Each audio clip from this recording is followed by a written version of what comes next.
Hello friends, good morning. मैं राकेश कुमावत स्वागत करता हूं आपका आपके सबसे पसंदीदा और लोकप्रिय एजुकेशन चैनल बायोलॉजी क्लासेज सीखकर में। जहां देखिए अपन एक टॉपिक है अपने ह्यूमन एम्ब्रियोलॉजी में प्लेसेंटा और प्रेगनेंसी पीरियड।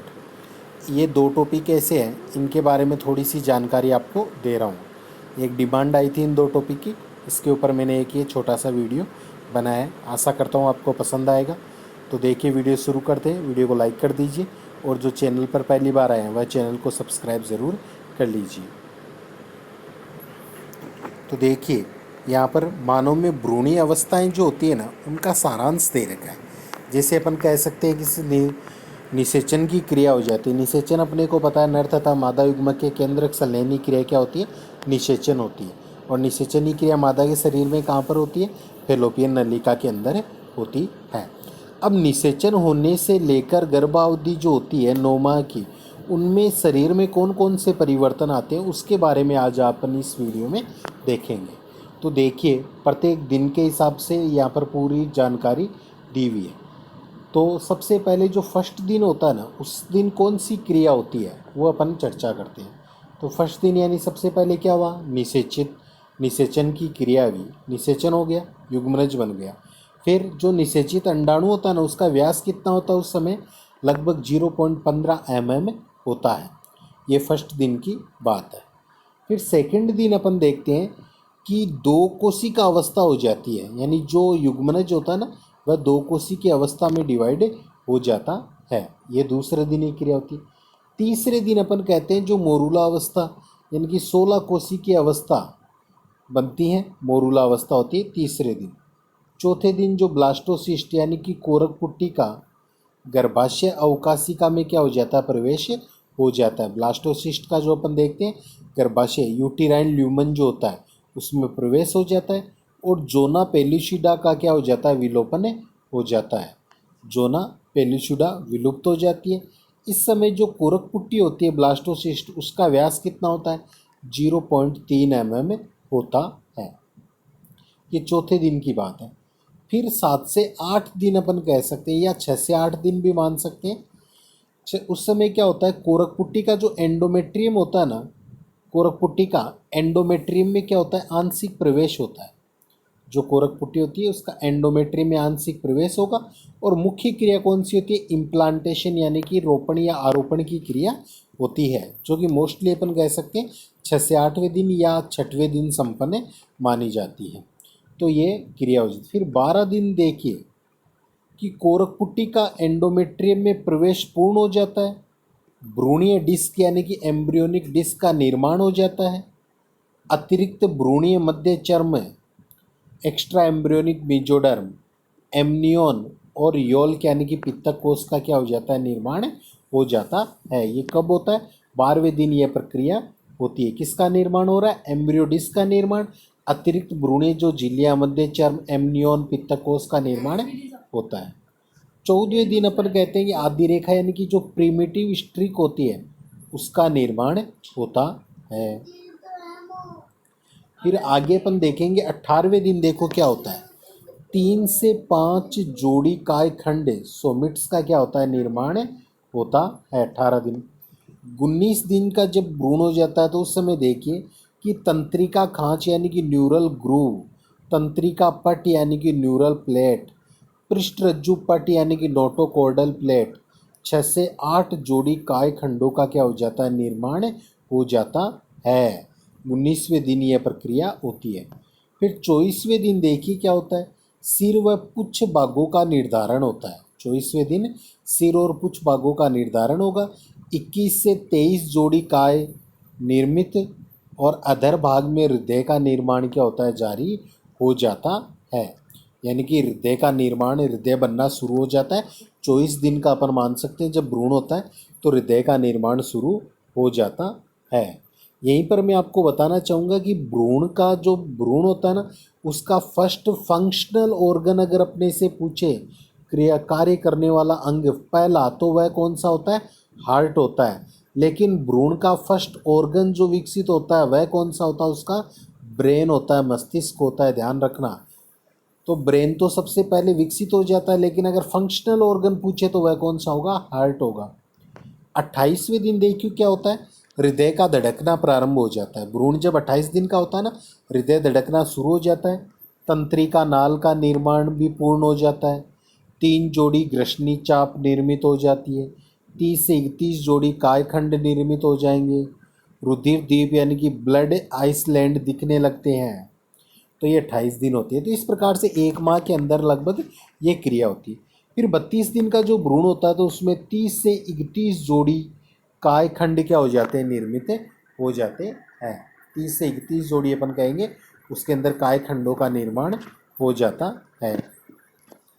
फिर 7 सप्ताह का जब भ्रूण होता है ना, तो उसमें देखिए फिर क्या होता है कि जबड़े, अंगुली, बाह्य कर्ण आदि दृष्टिगोचर होने लगते हैं, यानी दिखाई देने लग जाते हैं। भ्रूण की जो शिखर होती है, कटिप्रोथज्ञ लंबाई सीआर जो लेंथ होती है, क्राउन रंप लेंथ, सिर से नितंब के तल की जो लंबाई होती है वह 19 से 20 mm हो जाती है। तो 7 सप्ताह तक ये क्रिया देखने को मिलती है। 7 सप्ताह का मतलब कितना हो गया? लगभग अपन कह सकते हैं 1.5 से 2 माह के बीच का जो समय होता है उसे अपन 7 सप्ताह मानते हैं। फिर 8वें सप्ताह में देखो कौन सी क्रिया होती है। 8 सप्ताह का भ्रूण होता है तो इसमें भ्रूण पूर्ण रूपेण एमनियोन द्वारा घेर लिया जाता है। एमनियोन गुहा बनती है भ्रूण के चारों ओर, तो एमनियोन द्वारा घेर लिया जाता है। अंगुली एवं पंजे जो होते हैं वह स्पष्ट हो जाते हैं। लगभग सभी अंग निर्मित होकर विकसित हो रहे होते हैं। 8वें सप्ताह के अंत तक भ्रूण एक छोटे मनुष्य का आकार भी ले लेता है। अब इसे अपन क्या कहते हैं? फिटस के नाम से जानते हैं, यानी कि गर्भ या फिटस कहते हैं। वैसे अपन क्या कहते हैं? एम्ब्रियो चाहे फिटस हो, दोनों को ही भ्रूण कहते हैं। लेकिन जो अपन मान सकते हैं शुरू में निषेचन युग्मनज से जो निर्मित होता है वो तो होता है एम्ब्रियो होता है। वह तो क्या होता है? एम्ब्रियो होता है। और जो 8 सप्ताह में जो अपन मान सकते हैं निर्मित होता है मनुष्य के आकार का, उसे क्या कहते हैं? फिटस कहते हैं। अब यहाँ पर सीआर लंबाई 28 से 30 mm हो जाती है। फिर 5 माह का देखिए भ्रूण होता है तो क्या होता है? अस्थि मज्जा बोन मेरो में रक्त निर्माण प्रारंभ हो जाता है। अस्थि मज्जा जो बोन मेरो होती है ना, उसमें ब्लड बनना प्रारंभ हो जाता है। पाती संपुट एवं पेराइटेलिस जो होती है वह जुड़ जाती है और बाल आने चालू हो जाते हैं। ये 5 माह में क्रिया होती है। फिर 9 माह में अपन कह सकते हैं कि अपरा का आकार जो होता है अधिकतम हो जाता है। प्लेसेंटा का आकार अधिकतम हो जाएगा। अंगुलियों पर नाखून आ जाते हैं और अगले 10 दिन में गर्भ जन्म लेने को क्या हो जाता है? तैयार हो जाता है। तो इस प्रकार से अपन देख सकते हैं कि प्रत्येक माह में कौन कौन सी क्रियाएं हुई है वो आपको बताया गया। उपरोक्त वर्णित समयावधि सन्निकट समयावधि होती है, लेकिन कभी कभी किसी कारणवश कुछ बच्चों का जन्म कुछ माह पहले हो जाता है। 7वें माह में जन्म लेने वाले शिशु भी सामान्य शिशु की भांति विकसित होते हैं, क्योंकि सब हार्मोनल डिजीज हार्मोन्स के ऊपर डिपेंड क्रिया होती है, इसलिए इसमें कम या ज़्यादा दिन हो सकते हैं। अब यहाँ पर देखिए अपने कुछ डायग्राम दिखाए गए, जैसे लगभग 21 दिन का जो अपन मान सकते हैं कि एम्ब्रियो होता है, 14 कायखंड की अवस्था, ये पहला में दिख रहा है। दूसरा अपने लगभग 26 दिन का दिखाई दे रहा है। तीसरा 28 दिन का, चौथा 34 दिन का। फिर आगे 5 से 6 सप्ताह का भ्रूण, 6.5 सप्ताह का, 7 सप्ताह का और 8 सप्ताह का भ्रूण देखिए जिसे अपन फिटस कहते हैं। 8 सप्ताह का जो भ्रूण ये दिखाई दे रहा है फिटस के नाम से अपन जानते हैं। छोटे मनुष्य का आकार ये ले लेता है, जिसमें अपने को प्लेसेंटा भी दिखाई दे रही है। फिर आगे अपन देखेंगे कि 9 सप्ताह का भ्रूण और 10 सप्ताह का भ्रूण यहाँ पर दिखाया गया है। अब एक टॉपिक आता है अप्राया प्लेसेंटा, इसके बारे में थोड़ा सा आपको मैं बताना चाहूँगा। तो देखिए अप्राया प्लेसेंटा के बारे में थोड़ी सी चर्चा कर लेते हैं कि सजीव प्रजनक जो होते हैं विविपेरस प्राणियों के अंडों में यौक या पित्तक की मात्रा अति सूक्ष्म होने के कारण भ्रूणीय परिवर्धन गर्भाशय से बाहर स्वतंत्र रूप से संभव नहीं हो पाता है, क्योंकि पोषण तथा अन्य कार्य की आपूर्ति अंडे द्वारा नहीं हो पाती है।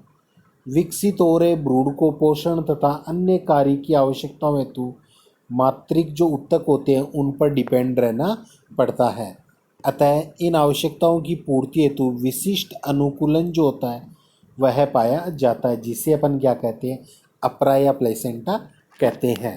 अपरा या प्लेसेंटा के द्वारा ये अपन कह सकते हैं जो फीटस वगैरह होते हैं उन्हें पोषण लगातार मिलता रहता है, और उसी के सहारे वह कह सकते हैं कि श्वसन क्रिया वगैरह भी करते रहते हैं। क्योंकि अपन मान सकते हैं कि जो गर्भस्थ शिशु होता है उसमें फेफड़े निर्मित तो हो जाते हैं लेकिन क्रियाशील नहीं होते। इसलिए हमेशा ध्यान रखना कि जब भी पूछा जाए कि जो गर्भस्थ शिशु में श्वसन दर कितनी होती है तो हमेशा ध्यान रखना वह शून्य होती है। क्योंकि जो गर्भस्थ शिशु होता है उसमें फेफड़े बन तो जाते हैं लेकिन वह क्रियाशील जन्म के पश्चात ही होते हैं। अगर वह गर्भ में रहेगा तब तक वह अपने माता के फेफड़ों के द्वारा ही क्या करेगा, श्वसन क्रिया करेगा। हार्ट कार्य करना चालू कर देता है। इसीलिए अपन मान सकते हैं कि लगभग जो गर्भावधि के अंदर अपन मान सकते हैं गर्भस्थ शिशु होता है उसमें 140 तक हार्ट रेट देखने को मिलती है। आगे देखिए, अपरा एक संयोजन अथवा सेतु होता है जो कि आंशिक रूप से मातृक तथा आंशिक रूप से भ्रूणीय ऊतकों द्वारा बना होता है। इसका निर्माण गर्भावस्था के प्रारंभ में होता है तथा प्रसव के साथ ही यह समाप्त भी हो जाता है। अपरा अपरिवर्धित भ्रूण को मातृक भाग से पोषण, श्वसन तथा अन्य कार्य की आवश्यकताओं की आपूर्ति करने का क्या करता है, कार्य करता है। इसीलिए अपन इसे अंतःस्रावी ग्रंथि के नाम से भी जानते हैं क्योंकि इसके द्वारा हार्मोन्स भी स्रावित होते हैं। सभी सजीव प्रजनक एवं स्तनधारी प्राणियों में अपरा पाया जाता है। ऊपर प्रोटोथीरिया अंड प्रजक के अतिरिक्त बात कर रहे हैं अपन यहाँ पर। अब अपरा की संरचना देखिए, अपरा की संरचना की बात करें तो अपरा कोई झिल्ली नहीं होती, यह दो प्रकार के ऊतकों से मिलकर बना होता है। एक तो होता है मैटरनल टिश्यू और एक एम्ब्रियोनिक टिश्यू, यानी मातृक ऊतक और भ्रूणीय ऊतक। सबसे पहले मातृक ऊतक, तो इसमें गर्भाशयी उपकला, संयोजी ऊतक और रक्त केशिकाएं होती है। जबकि जो भ्रूणीय ऊतक होता है ना, इसमें अतिरिक्त भ्रूणीय झिल्लियाँ मुख्य रूप से कोरियोन होती है, और कोरियोन के साथ साथ पित्तक कोष एवं एलेंटोइस भी अपरा के निर्माण में भाग लेते हैं। अतिरिक्त भ्रूणीय झिल्लियों के अलावा भ्रूणीय झिल्लियों के आधार पर 3 प्रकार का अपरा देखने को मिलता है। एक होता है योल्क सेक प्लेसेंटा यानी पित्तक कोष अपरा, दूसरा होता है कोरियो विटेलाइन प्लेसेंटा यानी कोरियो विटेलाइन अपरा, और थर्ड होता है कोरियो एलेंटोइक अपरा। तो 3 प्रकार का अपरा पाया जाता है।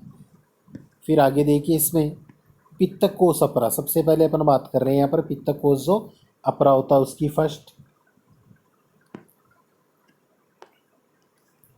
योग से प्लेसेंटा, यह सिर्फ पित्तक कोष एवं गर्भाशय भित्ति उपकला से बना होता है। अब यह किस में पाया जाता है, एग्जाम्पल देखिए, इलास्मोब्रेनक मछली यानी जो शार्क मछली और मस्टिलस, इनमें उपस्थित होता है पित्तक कोष अपरा। दूसरा कोरियो विटेलाइन, इसके निर्माण में भ्रूणीय कोरियोन और पित्तक कोष भाग लेते हैं, इसे कोरियो विटेलाइन अपरा कहते हैं। एग्जाम्पल देखें तो डाई, डेल्फिस, मैक्रोपस, बेटोथेरियन स्तनधारी आदि में यह पाया जाता है। थर्ड होता है कोरियो एलेंटोइक जो अपरा होता है, तो इसके निर्माण में भ्रूणीय कोरियोन तथा एलेंटोइस जो झिल्लियाँ होती हैं ना वह भाग लेती है। इसको वास्तविक अपरा भी कहते हैं, और यह यूथेरियन जो स्तनधारी होते हैं उनके अंदर पाया जाता है। यूथेरियन जो स्तनधारी होते हैं उनके अंदर उपस्थित होता है। फिर आगे देखिए, स्तनधारियों में अपन देखते हैं कि कोरियो एलेंटोइक जो अपरा होता है वह पाया जाता है। तो इस प्रकार के अपरा में इलेंटोइक, मिजोडर्म तथा मिसाओरुम तथा नाभि रज्जु की मिजोडर्म संयुक्त रूप से नाभि रज्जु की रक्तवाहिनियों का निर्माण करते हैं, और एलेंटोइस का जो एंडोडर्म भाग होता है ना बहुत ही छोटी गुहा के रूप में होता है। माता के रक्त से पोषण प्राप्त करने हेतु कोरियोन द्वारा अनेक प्रवर्ध निर्मित किए जाते हैं। अनेक प्रवर्धों की अपन बात करते हैं कि निर्मित किए जाते हैं, जो गर्भाशय की क्रिप्ट जो होती है उसमें धसे रहते हैं। यह प्रवर्ध कोरियोन रसांकुर कहलाते हैं।